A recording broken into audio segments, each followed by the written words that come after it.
As Sister Jamila lights her candle, she whispers a prayer passed down to her through over 40 generations of her family. The rising smoke carries her prayer high into the heavens.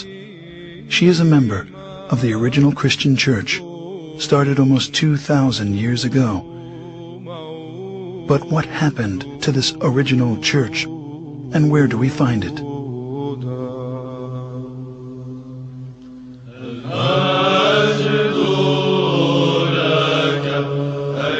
At that time, those believers in Jesus Christ joined together with the apostles, establishing the first organized church community in the city of Antioch.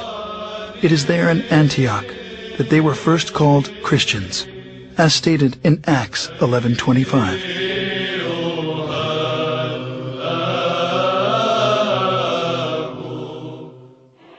Scholars estimate there are over 2,600 groups today who lay claim to being the church, or at least the direct descendant of the church described in the New Testament. As Christianity has inarguably played a considerable role in our history, it is important to understand the factors which have led to its current divided state.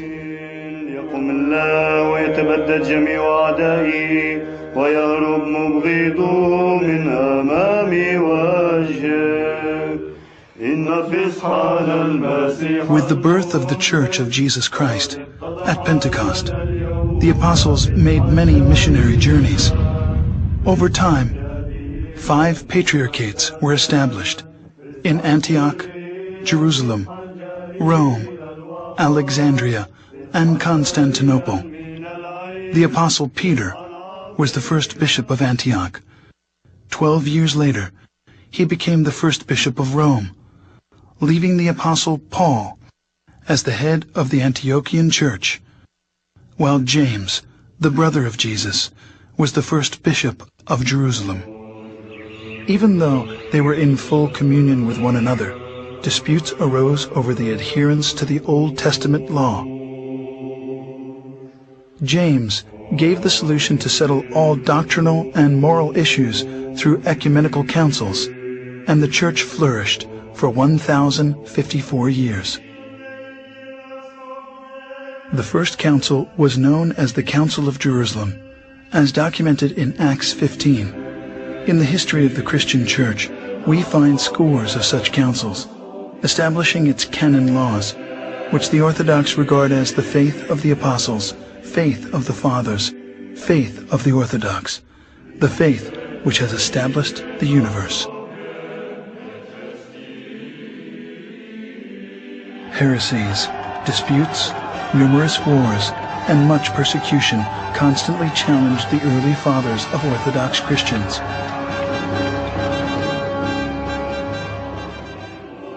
But because the church was unified, it continued to survive. At the Ecumenical Council in 325 at Nicaea, the bishops decided they needed a creed. After much prayer and some 90 years, what's known today as the Nicene Creed was finally written.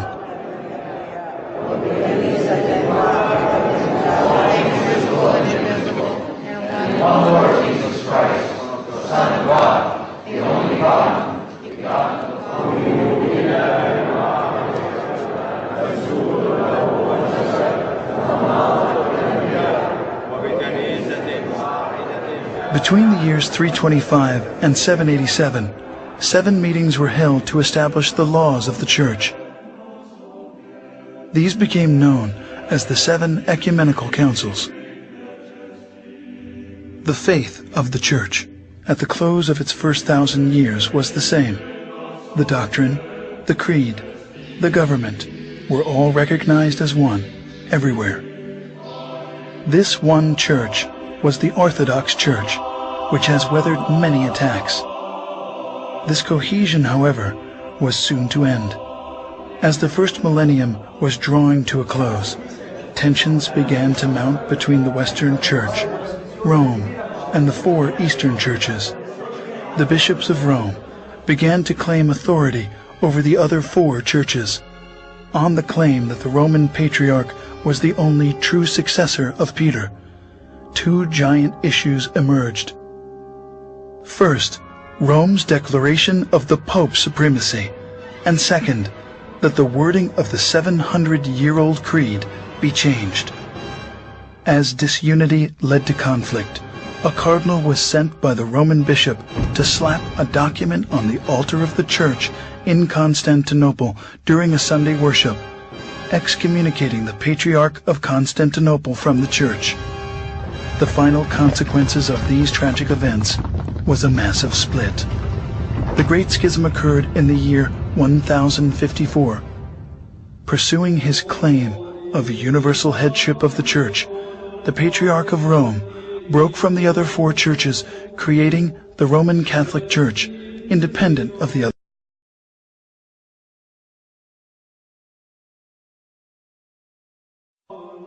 Meanwhile, the four Eastern or Orthodox Patriarchs continued to carry on. In 1517, a little-known German monk named Martin Luther, protesting certain Roman Catholic practices, nailed a 95-point thesis to the door of the Roman Church in Wittenberg. His critique started what is now known as the Protestant Reformation. Fueled by complex political, social, and economic factors, in addition to religious problems, the Reformation spread like a raging fire into virtually every nook and cranny of the Roman Catholic Church. As decade followed decade, many branches of Protestantism took various forms. Different divisions insisted they were neither Protestant nor Catholic, most wanting a less centralized form of leadership. Anyone could start their own church, which led to today's 2,600 different Protestant denominations. While many profess to being Christians, they reject the biblical data which speak of the historic church, throwing the baby out with the bathwater. Some pretended to be the New Testament church, but were seriously off base, leading many people far astray from Christ and the church. But that first church of the apostles, despite persecution, political oppression, and desertion, miraculously carried on. Today, the four patriarchates remain intact, in full communion, maintaining the original apostolic faith of the New Testament record. The holiest two Christian shrines, the Nativity, where Jesus was born, and the Sepulchre, where Jesus was buried and resurrected, are still protected to this day by the Orthodox Church. As the 165th direct successor to the Apostle Peter, the Patriarch of Antioch, Ignatius IV, presides on a street called Straight, as is mentioned in the Bible. Patriarch Ignatius IV took his name after the great martyr Ignatius I, who was the third to preside on the throne of Antioch from 67 to 107 AD. Records of Orthodox tradition hold that Ignatius of Antioch was the young child Christ took up into his arms in Matthew 18:3. We did not invent orthodoxy. Churches cannot be invented. And nobody can make a church. And Christ is the only one who spoke about his own church. And we believe that we stick to orthodoxy because it is his own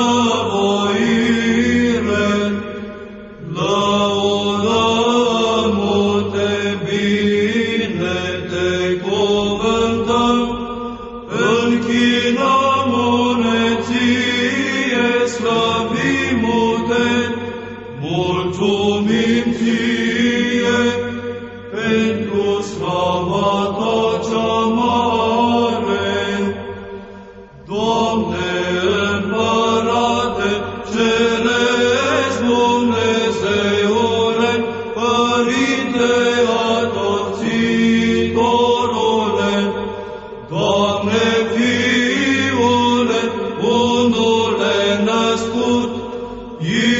Iisuse Hristoase și Duhule Sfinte, Doamne Dumnezeule, mielușelului Dumnezeu, Fiul Tatălui, Cel ce ridici păcatul lumii, miluiește-ne pe noi, Cel ce ridici păcatele lumii. Primește rugăciunea noastră, Cel ce ședea dreapta Tatălui și ne miluiește pe noi. Că Tu ești unul Sfânt, Tu ești unul Domn Iisus Hristos, într-o slava lui Dumnezeu, Tatăl Amin. În toate zilele bine Te voi cuvânta și voi lăuda numele Tău în veac și în veacul veacului. Învrednicește-ne, Doamne, în ziua aceasta, fără de păcat să ne păzim noi. Bine ești cuvântat, Doamne Dumnezeul părinților noștri, și lăudat și preaslăvit este numele Tău în veci. Amin. Fie, Doamne, mila Ta spre noi, precum am nădăjduit întru Tine. Bine ești cuvântat, Doamne, învață-mă în dreptările Tale. Bine ești cuvântat, Doamne, învață-mă în dreptările Tale. Bine ești cuvântat, Doamne, învață-mă în dreptările Tale. Doamne, scăpare Te-ai făcut nouă în neam și în neam. Eu am zis, Doamne, miluiește-mă, vindecă sufletul meu, că am greșit Ție.